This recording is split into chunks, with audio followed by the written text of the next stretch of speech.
before we start the music, introduce yourself. What's going on, everybody? NeYo, friendly neighborhood NeYo. If you can name the artist, you win $5. Oh, all right, cool. Pay for my breakfast this morning. All right, let's get it. Okay, this is pretty easy. Yeah, this is definitely Michael Jackson. Yep. Tell me about Michael. Michael is one of my 5 kings. So there are 5 artists from back in the day who inspired me to be who I am as an artist. I figured if I could take these 5 artists and kind of meld them together, that person is who I've always aspired for NeYo to be. So Michael Jackson is one. Don't tell me the others yet. Oh, don't Just tell. in case, because maybe. Okay. It We'll might see be if any more come up. Copy that. Well, Mike is definitely one part of this Voltron. Absolutely, yes. Do you have a favorite album or a favorite era of Mike? Oh, man. So I learned how to sing listening to Michael Jackson's Off the Wall album. I know everybody goes for Thriller, because that was the more popular one or whatever, and that's cool. But Off the Wall was the one that got me comfortable with my own voice. I hated my voice when I first started singing because I didn't sound like the people that my mom used to love to listen to. That she liked like kind of thicker, heavier voices, and I didn't have that. I had a like kind of high, tingy voice. So she gave me Michael Jackson and said, "Listen to the way he uses his instrument. It'll make you more comfortable with your instrument." And sure enough, it worked. I mean, I'm here. That's my favorite Michael record too. Yeah, man, got good taste, bro. All right, so it's 5, and then it goes double or nothing. So okay, we're going for 10. Let's do it. Yeah. You gotta make this difficult, man. You gotta make this hard. Okay, so this is clearly Stevie Wonder. Stevie Wonder is another one of my 5 kings. Another one of the artists that my mom gave me to listen to just get more comfortable with my own voice. Stevie Wonder, in my personal opinion, has superpowers. Like Stevie, if he wants you to be happy, he can sing a song and you get happy. He wants you to be sad, he can sing a song and you get sad. The man can control your emotions through song. And yeah, I feel like that is an absolute superpower. 2 for 2. 2 for 2. That's $10. $10. Okay, it's gonna be a good breakfast. 5. Let's go. Damn. All right. This is a fun one, but Baby, I just don't get it. Do you enjoy being hurt? I know you smell the perfume. You might as well just give me your wallet, bro. Just hand me your wallet. All right, so this is Mario's "Let Me Love You," written by yours truly. Tell me the history of this song. The story's kind of long. Okay, so there was a point in time before I got signed that Dr. Dre. Yeah. You know who Dr. Dre is. Of course. So Dr. Dre was looking at potentially signing me. So went over to the studio with Dr. Dre, wrote a bunch of songs, and ultimately he wound up not signing me because I wasn't as street as what he was trying to put together at the time. All right, cool, fine and good. So walked out of there a little disappointed, but as I'm leaving, Scott Storch, who is another amazing producer, historic producer, he says, "Yo, I don't know what Dre is talking about. If you ever find yourself in Miami, look me up." So later on that week, we went to Miami. Went to Scott Storch's studio. He goes, "I'm working for this young cat. You may have heard of him. He got a couple songs right now. He just turned 18. His name is Mario. He wants to do something a little bit more mature because he's growing up." So I'm like, all right, so let's get it. So we wrote "Let Me Love You." And when I finished it, I said to Scott Storch, I was like, "Yo, he's like 18? He's like, "Yeah." I'm like, I don't know if he's going to be able to pull this one off, man. This might be a little too mature for 18. Like, this is talking about like some real love, like 18. Like, he doesn't know how to do that. At 18. So mind you, I had never met Mario before. Yeah. So he comes to the studio, typical 18-year-old. "Hey, what's going on, man?" He giving young vibes. I'm like, all right, man, this might be a mistake. So anyway, he gets in the studio. He knocks his song out in like an hour, which is unheard of. Yeah. Like 1 hour, song done, ad-libs, backgrounds, everything completely finished. I had to apologize. I'm like, "Bro, I counted you out before you got here. My bad. Clearly, you know what the hell you're doing. Much respect." We've been cool ever since. What happened when the record came out? It went crazy. Yeah, man. So the record came out. That was the biggest record in the world. It was one of the most played radio songs of all time at the time. I think we got beat up by Mariah Carey's "We Belong Together." Yeah, but before then, it was that record. Yeah. Shouts to the boy Mario. We actually on tour right now. Me, Mario, and Mary J. Blige on tour right this second. You're at MSG like in a couple days. Yeah. We're gonna be at Madison Square Garden on the 10th. Damn. Is it the 10th? Yeah, the 10th. Yeah, you should come down, bro. All right, let's keep going. Let's see what we got. The money that I just gave, I'll give you that back. Buy me a ticket. I'll buy you a ticket. I got you.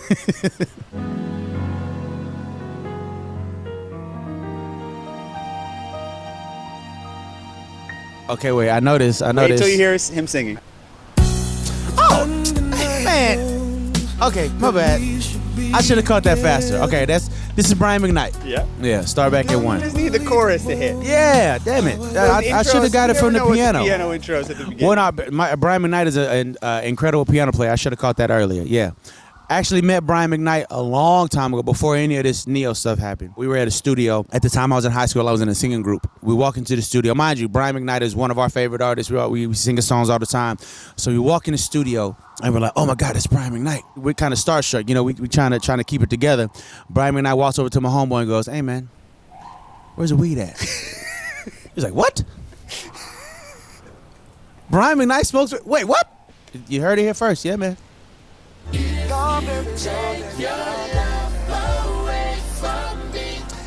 Blackstreet. Yep. Yes. Teddy Riley supergroup, and that's Blackstreet Part 2. Yeah, there was 2 Blackstreets. Well, I mean, there was the first version of Blackstreet, and then I guess he kicked a few members out and got some new cats in there, and that song is from the new version of Blackstreet. That is one of the songs that in high school, before anybody knew that I could sing. Mind you, I went to high school in Las Vegas. Yeah. So every weekend we go to the Strip because every weekend you meet brand new people on the Strip because it's tourist town, right? Yeah. I call him my first manager. He wasn't really my manager, but like this was my friend who was a little more verbal than I was. So like our thing was he would go over to girls and go, hey, so that's my friend over there. He thinks he can sing. Just let him sing a little something for you and see what you think.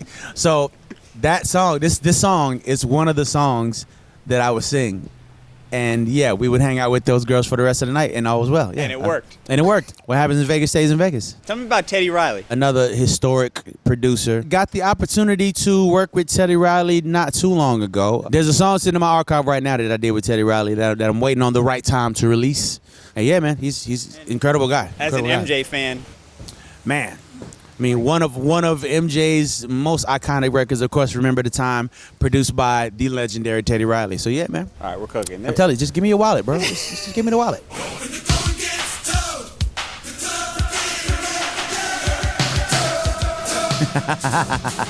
You just tried me. Billy Ocean. There we go. Interesting Billy Ocean story. So I grew up in a house with all women. My mother, my sister, my grandmother, 5 aunts, and me, right? My mom did everything with the stereo on. She used to watch TV with the stereo on, right? So Billy Ocean has a song called Suddenly. Suddenly, life has new meaning to me. Kind of slow, really sad song. So sad, in fact, that at 6 years old, I used to sit in front of the stereo as this song was playing and just cry and I have no idea why the hell I was crying. I'm 6 years old. My mom would walk in like, what the hell is wrong with you? I don't know. It was one of those songs. Shouts to the legendary Billy Ocean for making a 6-year-old cry. Not in a bad way, though. Like, that didn't come out right at all. Yeah. All right, 160. Did you bring this much money with you? Yeah. Okay. Ha! Hey. Come on. Pretty brown eyes. Yes, Mint Condition. One of my all-time favorite bands from the early 90s. Early 90s was like the era of like singing groups. Yeah. You know, your Boyz II Men and your Jodeci's and Silk and people like that. Mint Condition was a band. This was actually a group of guys who play. Yeah, all right, cool. The work must be done. It's all good. But yeah, Mint Condition was a little different because they were an actual band. It was everybody played an instrument. They had a lead singer, so it was slightly different for the 90s. But again, iconic music, classic music. 320. 320. You want to risk We're it all? gonna eat good tonight, y'all. We're gonna eat real good. Girlfriend wants to get with me. I can tell how she looks at me. Sounds familiar. Case? Yes. Ah! Not your friend, Case. Case, yeah. I don't know Case. That was a pull. I've met him once or twice. I don't know him, but yeah. Another classic R&B dude. Never really got his flowers, if you ask me. No, he has some dope records. Yeah. Shouts We're to the boy giving him Case. flowers now. Shouts to the boy Case, wherever you are in the world. You did some dope stuff, man. Yeah. You want to try it again? I mean, how much money you got on you, bro? Then you have to send you a wire transfer. Cash at me. It's all right. We'll work it out.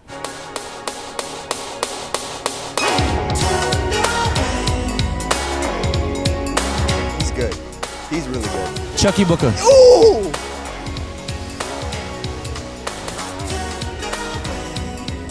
Yeah.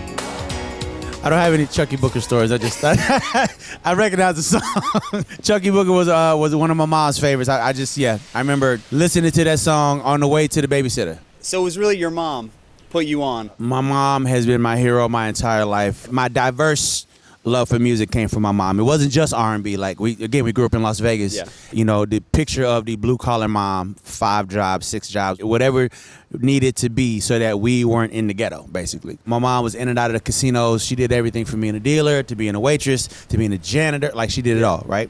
So every night she would come home with a different genre of music, and we would just sit at the kitchen table and just listen to like initially, you know, it's the OJs, it's Temptations, it's Michael Jackson and stuff like that. But then it was like Wayne Newton, the Rat Pack, Reba McEntire, like all kind of stuff. And I just developed my love for music and melody through my mom. So yeah, so shouts to mom. She actually just left. Oh, she's at the airport right now trying to fly in this. Ma, if the flight get delayed anymore, just come on back to the hotel, man. It's all good. You're also invited to be on the show. Yeah, you might need to actually get the Cash App together for moms, because she's gonna get every single one right, no matter what genre you throw at her too. Like she's that. Yeah. I want to go back to the 5 artists that make up NeYo. Yes, we indeed. got Michael and Stevie, right? Michael Jackson, Stevie Wonder, Prince, Sammy Davis Jr., Marvin Gaye. And of the 5, I have met everybody except for, of course, Marvin Gaye. I mean, the only one still living is Stevie Wonder. And we have not worked together yet. But that's one of my bucket list items. Yeah, Mr. Stevie Wonder. As soon as you get a minute. I want to see that. As soon as you get a minute. Let's make something happen. 3 away from the all-time record. Oh, okay. Let's go. Let's keep going.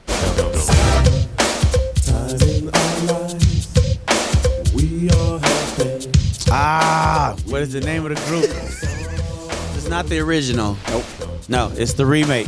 I feel like he's about to pull it. Something like... He's in the Matrix right now. I'm digging. Hold on. Wait. Give me a minute. It was something like Culture Club or something. All right, you might have got me with this one. Club Nouveau. Club Nouveau. Damn. I knew it was Club something. Okay. All right. I'll take that L. You are up there. I will take that L. You're up there with the all-time.